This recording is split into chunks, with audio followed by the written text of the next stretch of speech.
पिछले कई महीनों में पीएम मोदी के मंत्रिमंडल में विस्तार की अटकलें लगाई जा रही हैं, लेकिन अब तक इसे अमलीजामा नहीं पहनाया गया है। कभी दिल्ली चुनाव तो कभी महामारी की वजह से विस्तार को टालना पड़ा है, लेकिन अब एक बार फिर कयासों का दौर तेज हो गया है। कहा जा रहा है कि सरकार को केवल बिहार चुनाव का इंतजार है, इसके बाद ही नेताओं की एंट्री और एग्जिट तय की जाएगी।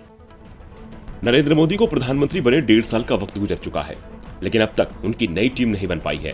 बढ़ने की बजाय मंत्रिमंडल की संख्या कम ही हुई है, जिसमें ज्यादातर सहयोगी बाहर हुए हैं और अब पासवान के जाने के बाद एक और पद खाली हो गया है, जिसके बाद से जल्द विस्तार की अटकलें लगाई जा रही हैं। कहा जा रहा है कि नवरात्रि में मंत्रिमंडल में विस्तार हो सकता है, मगर संभावना जताई जा रही है कि पीएम बिहार चुनाव के बाद अपने मंत्रिमंडल को नया रूप देंगे और मंत्रियों की संख्या को बढ़ाएंगे। ये बदलाव लगातार घटती मंत्रियों की संख्या के बाद किया जा रहा है। दरअसल पीएम मोदी ने अपनी दूसरी पारी में अपेक्षाकृत छोटी टीम 57 सदस्य से शुरुआत की थी। तब चर्चा थी कि जेडीयू, अपना दल जैसे दलों को जगह न मिलने की वजह से पीएम जल्द अपनी टीम का विस्तार करेंगे। इसी बीच शिवसेना कोटे के केंद्रीय मंत्री अरविंद सावंत और उनके बाद अकाली दल कोटे की केंद्रीय मंत्री हरसिमरत कौर ने अपना पद छोड़ दिया। इसी दौरान रेल राज्य मंत्री सुरेश अंगड़ी ने भी दुनिया को अलविदा कह दिया।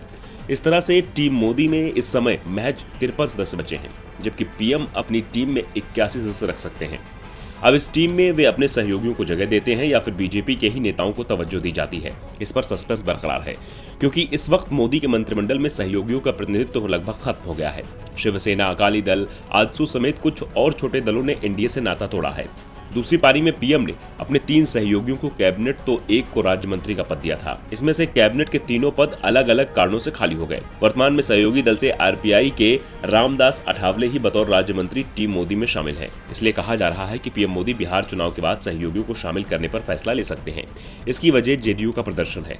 सियासी गलियारों में चर्चा है कि चुनाव में जेडीयू के प्रदर्शन के मुताबिक ही उसे पद दिया जाएगा। इसके अलावा पीएम आगामी चुनाव को देखते हुए दूसरे दलों को भी साधने की कोशिश करेंगे। अब देखना दिलचस्प होगा कि कौन हो सकता है शामिल और कौन हो सकता है बाहर।